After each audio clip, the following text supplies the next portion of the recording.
Hello students, अब हम solve करेंगे जी question number 4 of exercise 10.2। Clear है जी। ये हमारी बच्चों 10.2 एक्सरसाइज चल रही है जी। क्लियर। उसका फोर्थ क्वेश्चन बच्चों करेंगे। उसने क्या बोल रखा है जी, ध्यान से, इजी सम है। Prove that the tangent drawn at the end of a diameter of a circle are parallel. उन्होंने बोला है कि बच्चों कि जो हमारा एक सर्कल है उसके डायमीटर के दोनों एंड्स पे जो टेंजेंट बनी हुई है बच्चों, टेंजेंट्स क्या है जी, दोनों को पैरेलल प्रूव करना है। क्लियर है। ऐसे आपको स्टेटमेंट शायद नहीं समझ लगे बच्चों, डायग्राम बनाता हूं, ध्यान से देखो एक बार। Tangent drawn at end of a diameter, ठीक है जी। ये देखो, ये हमारा बच्चों क्या रहेगा, circle. Suppose this is your circle. Clear है जी। ये सर्कल का बच्चों सेंटर है जी, एंड दिस इज डायमीटर। ये क्या हमारा बन गया बच्चों डायमीटर। हमें प्रूफ क्या करना है जी कि डायमीटर के दोनों एंड्स पे जो टेंजेंट्स बन रही हैं उन टेंजेंट्स को हमने बच्चे पैरेलल प्रूव करना है। अब देखो इसके बच्चों दो एंड है। फर्स्ट एंड इज ये वाला ए पार्ट एंड सेकंड ये बी। मैं बताता हूँ एक बार, देखो दोनों एंड्स पे हमने क्या बना दी बच्चों, tangents. Suppose this is first tangent, first and this is tangent number second. Clear students. अब इन दोनों टेंजेंट्स को हमें प्रूव करना है जी। क्या प्रूव करना है, पैरेलल। सपोज ये हमारा पॉइंट फर्स्ट में था जी ए, दिस इज पॉइंट बी। ये हमारा बच्चों पॉइंट सेंटर क्या है जी, ओ। टेंजेंट का बच्चों अब कोई भी नेम ले लो, ये क्या रहेगा जी, P, and this is Q. ये क्या नाम रहेगा बच्चों, आर, दिस इज एस। अब हमें क्या प्रूव करना है कि ये दोनों टेंजेंट्स हैं जो डायमीटर के एंड पे ड्रॉ की है, इन दोनों टेंजेंट्स को हमें पैरेलल प्रूव करना है बच्चों। क्लियर है जी। हमें देखो प्रूव क्या करना है, पहले लिख लीजिए आप। पी क्यू को पैरेलल प्रूव करेंगे बच्चों हम किसके, आर एस के। सो ये हमें क्या करना है, प्रूव करना है। Clear students. अब कैसे प्रूव करेंगे, सम बच्चों बहुत इजी है जी। बच्चों कोई भी लाइंस पैरेलल, देखो हमें पता है कि जब भी कोई लाइन पैरेलल प्रूव करनी है तो क्या करना पड़ेगा, हमें उसके इंटीरियर एंगल्स को, ऑल्टरनेट इंटीरियर एंगल्स को इक्वल करना पड़ेगा। सपोज इस साइड की ये हमारी देखो पैरेलल लाइन, ये ट्रांसवर्स लाइन है, ये दोनों एंगल्स को हमें क्या करना पड़ेगा बच्चों, इक्वल चाहिए, दोनों आप लगा लो। क्लियर है जी। तब हम बोल सकते हैं कि हमारी दोनों लाइंस क्या हो जाएंगी, पैरेलल। सेम थिंग हम यहाँ पे यूज़ करेंगे।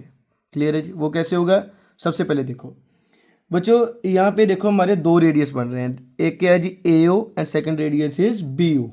हमें थ्योरम पता है कि रेडियस हमारे क्या होते हैं बच्चों, परपेंडिकुलर होते हैं। क्या होते हैं जी, परपेंडिकुलर। यहाँ पे डायरेक्टली आप लिख दीजिए,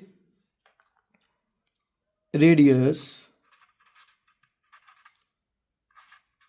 ओ ए एंड कौन सी बच्चों, O B are perpendicular to, किसके परपेंडिकुलर रहता है बच्चे में पता है जी, टेंजेंट्स के। किसके परपेंडिकुलर रहता है, टेंजेंट्स के। ठीक है जी, हमने थ्योरम लिख दी बच्चों कि वो दोनों रेडियस हमारे क्या रहेंगे जी, टेंजेंट्स के परपेंडिकुलर रहेंगे। सो लिख सकते हैं बच्चों, देयरफॉर ओ बी किसके परपेंडिकुलर आ गया बच्चों, ओ बी देखो किसके परपेंडिकुलर है जी, आर एस के। ठीक है जी। एंड ओ ए किसके परपेंडिकुलर है बच्चों, पी क्यू के। O A is perpendicular to P Q. I hope बच्चों आप इस साइन को समझते हो, ये परपेंडिकुलर का साइन यूज कर रहा हूँ जी मैं। ओ ए किसके परपेंडिकुलर है, पी क्यू के। Clear students.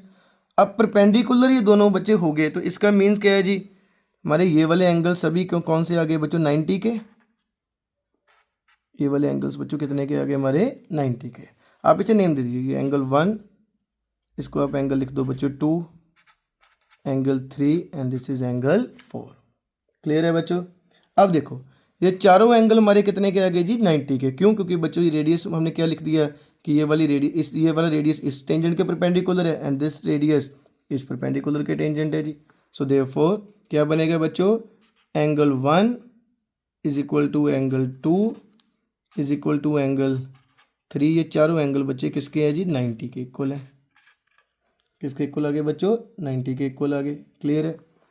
अब हमें इक्वल तो हमने कर दिए। अब डायग्राम से देखो बच्चों, फ्रॉम फिगर आप यहाँ पे बच्चों लिख दिया करो, from figure these are alternate angle also. ये बच्चे इक्वल भी हैं और देखो ऑल्टरनेट भी हैं। एंगल 1 किसके इक्वल है जी, एंगल 4 के है जी। एंगल 1 एंड बच्चों कौन सा, angle 4, angle 1 and angle 4। Same way से बच्चों एंगल 2 एंड एंगल 3, ये क्या है बच्चों, are alternate to each other. ये एंगल्स बच्चों आपस में क्या है जी, ऑल्टरनेट एंगल्स हैं। क्लियर है स्टूडेंट्स, विच मीन्स एंगल 1 किसके इक्वल है बच्चों में, ये तो पता है जी, एंगल 1 किसके इक्वल है, एंगल 4 के। एंगल 2 किसके इक्वल है जी, एंगल 3 के, क्योंकि बच्चों सभी की वैल्यू क्या है जी, ईच 90 डिग्री। ये देखो ऑल्टरनेट भी है और आपस में क्या है बच्चों, इक्वल भी हैं, which means therefore alternate angles are equal. इसके बच्चों ऑल्टरनेट एंगल्स क्या हो गए हमारे, इक्वल हो गए। सो देयरफॉर हम कह सकते हैं बच्चों P Q is parallel to R S. बस सिंपल था बच्चों, यही हमने लिखना था कि देखो अगर दो लाइंस के बच्चों बीच वाले ऑल्टरनेट एंगल्स हमारे क्या हो जाएं जी, इक्वल हो जाएं, तो हम बोल देंगे कि ये दोनों लाइंस क्या है, हमारी पैरेलल है। अब देखो ये दो लाइंस थी, एंगल 1 4 के ऑल्टरनेट था, 2 किसके था, 3 के ऑल्टरनेट था। एंड बच्चे 1 4 के इक्वल भी है, 2 किसके इक्वल है, 3 के, क्योंकि बच्चों 90 के हैं। 90 के हमने यहाँ पे प्रूव कर दिए, कैसे, क्योंकि ये रेडियस थी इसके परपेंडिकुलर, ओ बी किसके परपेंडिकुलर था, आर एस से। इसके हमारे चारों एंगल 90 के आ गए। 1 4 के ऑल्टरनेट है, 2 3 के ऑल्टरनेट है। ऑल्टरनेट तो हमने लिख दिए, क्या वो इक्वल भी है, हाँ वो इक्वल है बच्चों। 1 किसके इक्वल है, देखो 4 के, 2 किसके इक्वल है जी, 3 के, which means alternate angles are equal, therefore we can say that lines are parallel to each other. So उसके बाद बच्चों आप लिख दो full line, therefore the tangents drawn at the end of diameter of circles are parallel. ये हमारा बच्चों hence proof, this is your final answer. ये सम बच्चों आपका इजी था, ठीक है जी, लेकिन फिर भी ध्यान से करना है बच्चों, ठीक है, स्टेप बाय स्टेप इसको अच्छे से करना, लिखना पड़ेगा बच्चों आपको सब कुछ। आई होप आपको ये सम भी बच्चों समझ लगा हो, ठीक है जी। अब बच्चे साथ साथ वीडियो देख के आप साथ साथ इन सम को बच्चों सॉल्व किया करो। क्लियर है जी, thank you so much students.